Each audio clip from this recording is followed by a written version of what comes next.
নবীজি বলেছেন রুব্বা সাইমিন লাইসা মিন সিয়ামিহি ইল্লাল জু। কত রোজাদার আছে, বহু সিয়াম পালনকারী আছে যার সিয়াম থেকে উপবাস থাকা ছাড়া আর কোনো অর্জন হয় না, কোনো অ্যাচিভমেন্ট হয় না, কোনো লাভ হয় না, কোনো তার উপকারে আসে না। তার সিয়াম পালন করাটা নিছকই উপবাস থাকা হয়, তৃষ্ণা এবং ক্ষুধার কষ্ট সে করে অযথা, এটার কোনো লাভ হয় না ভাইরা আমার। ওয়ারুব্বা কাইমিন লাইসা লাহু মিন কিয়ামিহি ইল্লা সাহার। কত মানুষ আছে রাত জেগে দাঁড়িয়ে তাহাজ্জুদ আদায় করে, তারাবি আদায় করে, হয়তো দীর্ঘ তারাবি পড়ে, হয়তো অনেক রোনাজারি করে, হয়তো অনেক সময় নিয়ে করে, সবই হয়তো ঠিক আছে, কিন্তু তারপরও তার এই রাত্রি জাগরণ নিছকই নির্ঘুমে রাত কাটানো, এটা অর্থহীন, এটার কোনো সওয়াব তার আমল নামায় জমা হয় না। কেন হয় না? মূল কারণ হলো সিয়ামের মূল উদ্দেশ্যকে সে ধরতে পারে না। সিয়ামের মূল উদ্দেশ্য কি করতে পারে না? সিয়ামের মূল উদ্দেশ্য হলো তাকওয়ার চর্চা করা, পাপের কাজগুলো থেকে বেঁচে থাকার প্রশিক্ষণ নেওয়া। একটি হাদিস লক্ষ্য করেন, নবী করিম সাল্লাল্লাহু আলাইহি সাল্লাম বলেছেন, তুমি রোজা রেখেছো, তোমার সাথে কেউ এসে একটা কটু কথা বলে তোমার মেজাজটা গরম করে দিল, তোমার এখন ঝগড়া করার যথেষ্ট উপলক্ষ তোমার সামনে আছে। তোমার এখন মন চাইছে যে এত বড় অনাচার, এত বড় অন্যায় কথা বলছে, মিথ্যা কথা বলছে আমার উপরে, আমার মেজাজ গরম হওয়ার মতো যা দরকার সবই সে করে বসে আছে। আমার এখন মনে চায় একটা চড় কষে দেই, একটা ঘুষি বসাই দেই, অন্তত একটা গালি দেই, ফেসবুকে একটা কমেন্ট করি, একটা শক্ত ভাষায় কিছু একটা বলি, মনে চাচ্ছে।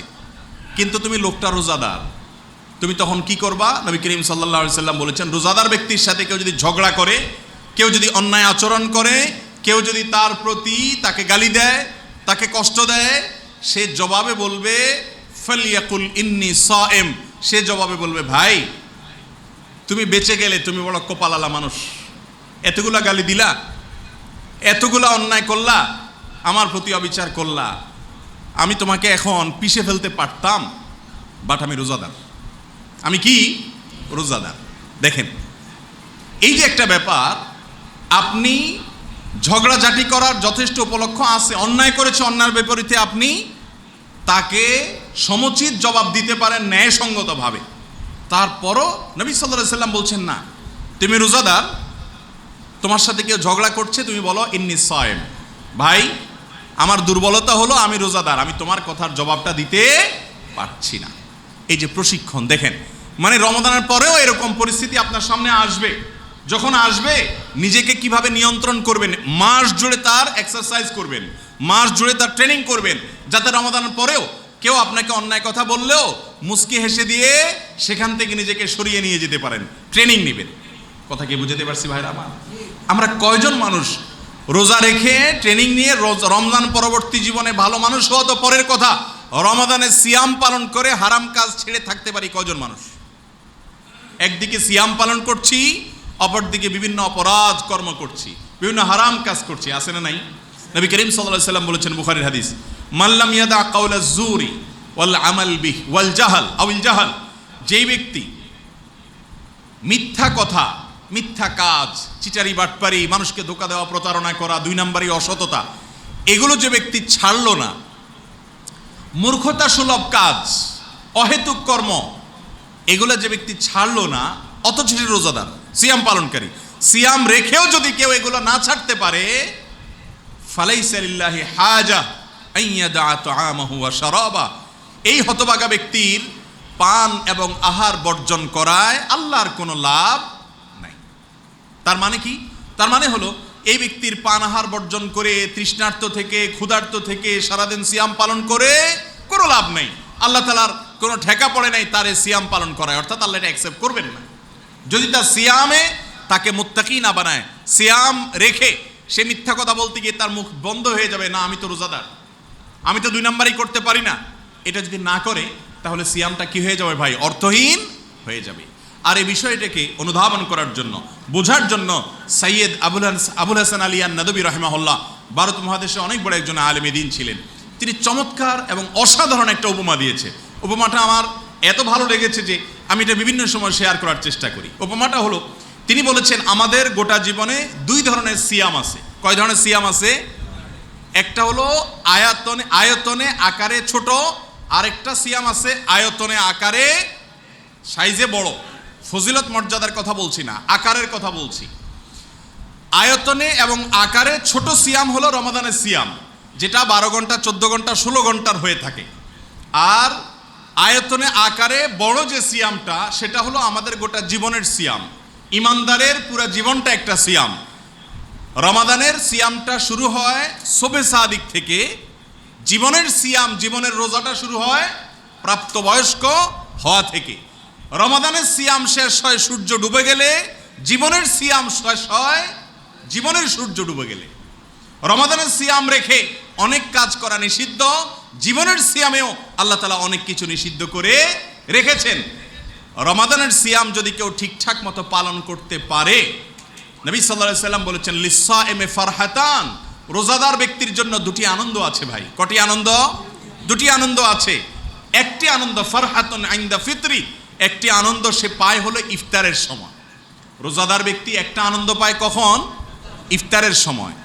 ওয়া ফারহাতুন ইনদা লিকাই রাব্বিহ, আরেকটি আনন্দ রোজাদার পাবে সেদিন যদি তার রবের সাথে সাক্ষাৎ করবে। জান্নাতে স্পেশাল গেট থাকবে, রাইয়ান তার নাম থাকবে। ওই গেট দিয়ে শুধু সিয়াম পালনকারী, রমাদানকে হেফাজতকারী, যথাযোগ্যভাবে রমাদান পালনকারী ব্যক্তি প্রবেশ করবে। সেই মর্যাদা লালন করবে যখন রবের সাথে সাক্ষাৎ হবে যেদিন, সেদিন সে যে আনন্দিত হবে, সে আনন্দ তার হবে তার আসল আনন্দ। কিন্তু রোজাদারের দুনিয়াতে একটা নগদ আনন্দ আছে, সেটা হলো ইফতারের সময়। আচ্ছা একটু খেয়াল করেন তো, ইফতার মানে নাস্তা। ইফতার মানে কি ভাই? নাস্তা। সারা বছর জুড়ে আমরা নাস্তা করি না? করি না? সারা রাত না খেয়ে থেকে, অর্থাৎ এশারের আগে বা রাতে খেয়ে আমরা শুয়ে পড়ি। 6, 7, 8, 9, 10 ঘন্টা পরে, অনেক সময় 12 ঘন্টা পরে সকাল 7টা, 8টা, 9টা আমরা নাস্তা করি। রোজা তো একই জিনিস প্রায়। শবে সাদিক থেকে নিয়ে সূর্যাস্ত পর্যন্ত হয়তো 1-2 ঘন্টা বেশি আপনি উপবাস থাকেন এখানে। সারা রাত না খেয়ে সকালে নাস্তা খাওয়ার সময় আপনার কাছে একটু ভালো তো নিশ্চয়ই লাগে, ক্ষুধা দূর হলে ভালো তো সবারই লাগে। কিন্তু রোজা রাখার পর সন্ধ্যার সময় যখন ইফতারি সামনে নিয়ে বসেন, মুয়াজ্জিনের আজান শোনার পর, সূর্য অস্তমিত হয়েছে এটা জানার পর যখন আপনি ইফতার করেন, ইফতার করার সময়, ইফতার করার পরে, ইফতার করার আগের যে আনন্দঘন মুহূর্ত, যে তৃপ্তি, যে ভালো লাগা, এটা সকালের নাস্তায় জীবনে কখনো কল্পনাও করা যায়? সকালের নাস্তার কথা কি বলবেন? সারা জীবনের কোনো খাবারে, সারা জীবনের, সারা লাইফের যত আকর্ষণীয় খাবার খেয়েছেন, কোনো খাবারে ওই তৃপ্তি, ওই আনন্দ, ওই অবর্ণনীয় স্বাদ এটা পাওয়া যায় না ইফতারের সময় যেটা পাওয়া যায়। ঠিক না বে ঠিক? হাদিসে নবী সাল্লাল্লাহু আলাইহি ওয়াসাল্লাম সেই কথাই বলেছেন, এটা আল্লাহর দেয়া একটা বরকতি আনন্দ যেটা আপনি অন্য সময় পাবেন না। এখন মূল জায়গায় আসি। রমাদান মাসের সিয়াম যারা রাখে, আমাদের বাসা বাড়িতে বিশেষ করে ছোট ছোট বাচ্চারা যখন রোজা রাখে, এই যে বাচ্চাটার মতো বাচ্চারা, ছেলেরা যখন রোজা রাখে, মেয়েটা যখন রোজা রাখে, ধরেন 2 ভাই একসাথে রোজা রাখলো। রোজা রাখার ফলে আছে না পোলাপান, কিছু আছে অধৈর্যশীল, কিছু আছে মাশাআল্লাহ খুব ধৈর্যশীল। যেটা একটু অধৈর্যশীল ওইটা দেখা যায় যে এই 9টার পর থেকে শুরু করে, আব্বু আর কয় ঘন্টা, আম্মু আর কতক্ষণ বাকি, বলে আরে মাত্র সকাল শুরু হলে। ভাই বলো কি তুমি, তার মানে এই সন্ধ্যা বন্ধ থাকতে হবে? ও আমার তো ক্ষুধা পাইছে। অস্থির করে কি করে না? 10টা বেজে গেছে, দাদার কাছে যায়, দাদা আর কতক্ষণ দেখো তো, দাদু আর কতক্ষণ বলো তো, ভাই আর কতক্ষণ বলো তো, সবাইরে পাগল করে ফেলা। 11টা বাজার পরে ও যায় ওর মারে বলে, দেখো আমি রোজা রোজা রাখতে পারবো না, আমি আর পারতেছি না, আমারে খাবার দাও। আছে না নাই?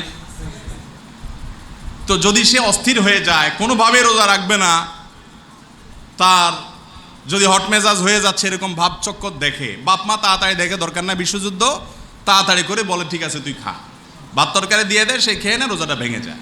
খেয়াল করেন। কিন্তু আরেকটা ছেলে তারই ভাই, যার হয়তো তারও ক্ষুধা লাগছে কিন্তু একটু সহনশীল, আছে না এরকম?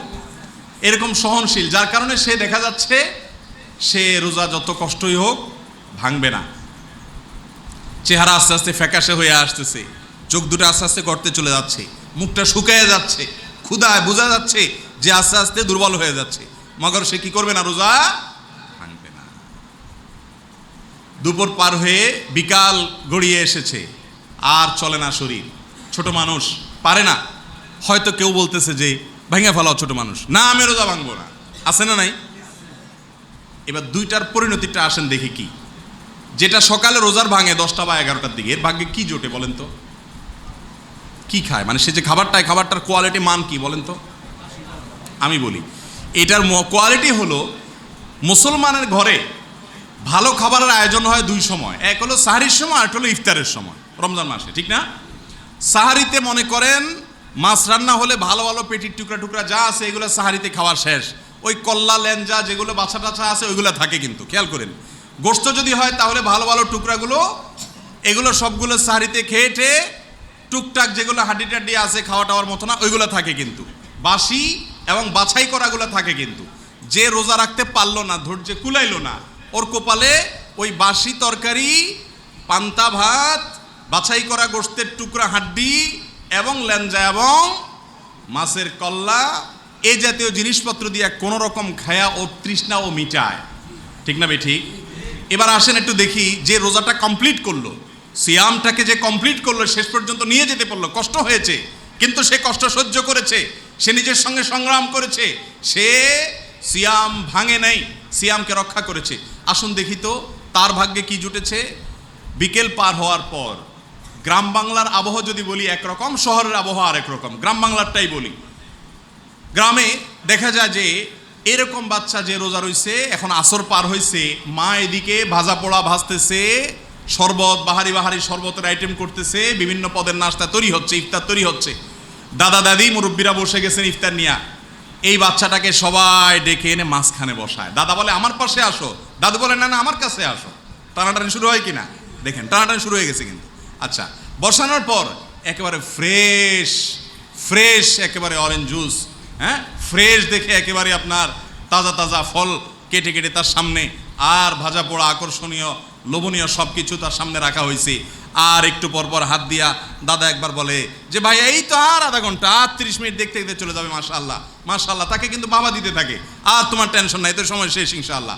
সবাই বসে থাকে। এর মধ্যে যেটা ওই 10টা বাজে রোজা ভেঙে ফেলছে, ওইটার অবস্থা কি থাকে তখন চিন্তা করেন। ওইটা কি করে তখন?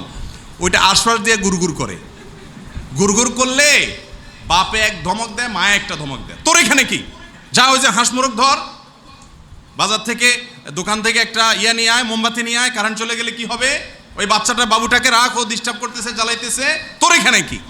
ওই বেচারা দৌড় দিয়া শুনে ওই বাবু রাখে, বাচ্চা রাখে। আর এই ফাঁকে ওই ছোটটা তো খুব মোসে তাও দিয়া বসে, খাবে এখন, সে ইফতার করবে। হ্যাঁ, মা নিজে খাওয়ার আগে কোনো রকম রোজাটা ভেঙেই আবার একটা দিচ্ছে, দাদা একটা দিচ্ছে, বাপে একটা দিচ্ছে, ভাইয়ে একটা দিচ্ছে, সর্বশেষ এক গ্লাস শেষ না হতে আব্বু আরেক গ্লাস খাও, ভাইয়া আরেক গ্লাস খাও, কি পরিমাণ তেল মাখামাখি। আর ওই বেচারা ঝাড়ি খেয়ে দূরে থাকে। দূরে থাকার পর যেহেতু রোজা রাখার চেষ্টা সেও করছে, পরিবারের সদস্য বটে, অতএব এক্ষেত্রেও ইফতার টিফতার খাওয়ার পর মাগরিবের পরে অথবা আগে অথবা ইফতারের মাঝামাঝি পর্যায়ে ডেকে, আচ্ছা আসো আসো তুমিও আসো। এবারও বাসা করা ওই পোড়া গেছে যেগুলো আপনার ইয়ে কি বলে পেঁয়াজি বেগুনি, ওগুলো দুই একটা তার কপালে জোটে। আমি কি ঠিক বলেছি না ভুল বলেছি? এগুলো আমাদের সমাজের বাস্তব চিত্র কি না? এবার আপনি আসেন, ওই যে আলিমিয়া নদী রহমতুল্লাহ বলেছেন আমাদের গোটা জীবনটাই একটা রোজা, গোটা জীবনটা একটা কি সম।